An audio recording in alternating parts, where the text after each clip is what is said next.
Hello hello दर्शक नमस्ते, सम्पूर्णमा दर्शक नमस्ते है। अब फेरि हामीले चाहिँ अहिले सुरुवात गर्न थाल्यौँ यो बर्गर बनाउने अरे। अब कस्तो सिस्टम हो है यो बर्गर चाहिँ हामीले चाहिँ अब यो बर्गर बनाउँदैछौँ।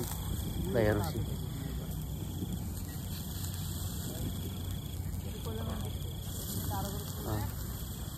यस्तो दामीसँग बनाइरहेको छ उसले आफ्नै तरिकाले। बत्तीहरू छ यहाँनिर है,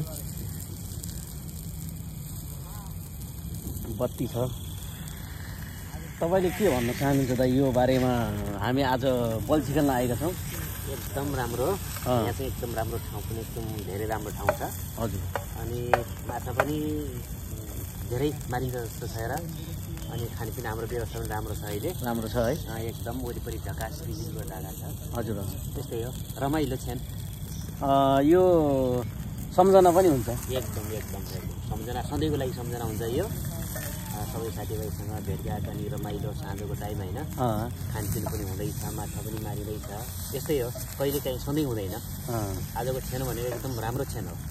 यो हामीले यो माछा मार्ने भनेर आउनको लागि चाहिँ हामीले टाइम चाहिँ धेरै मिलाउनु पर्यो है। धेरै धेरै धेरै महिना दिनदेखि भनौँ न। हजुर, आज भोलि भन्दा भन्दै अब प्रत्येक दिन काम हुने, प्रत्येक दिन काम हुने। अनि काम चाहिँ भोलि पनि छ, भए तापनि अलिकति समयलाई मिलाएर आइरहेका छौँ र रमाइलो गर्नुपर्छ। अनि कहिले काहीँ रमाइलो पनि गर्नुपर्छ।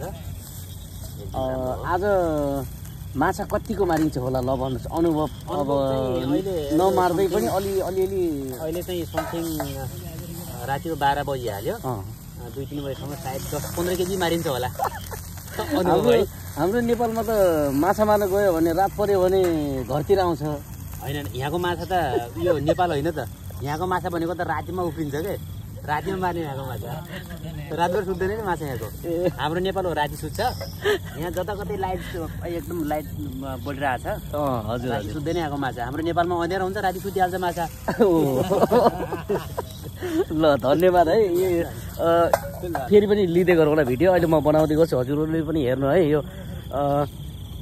रमाइलो भइरहेको छ क्या एकदमै। यो हामीले नसोचेकै यो कुरा हो। धेरै महिनापछि हामीले चाहिँ माछा मार्ने जानुपर्छ है भन्ने चाहिँ हामीले प्लानिङ गरिरहेको थियो होइन।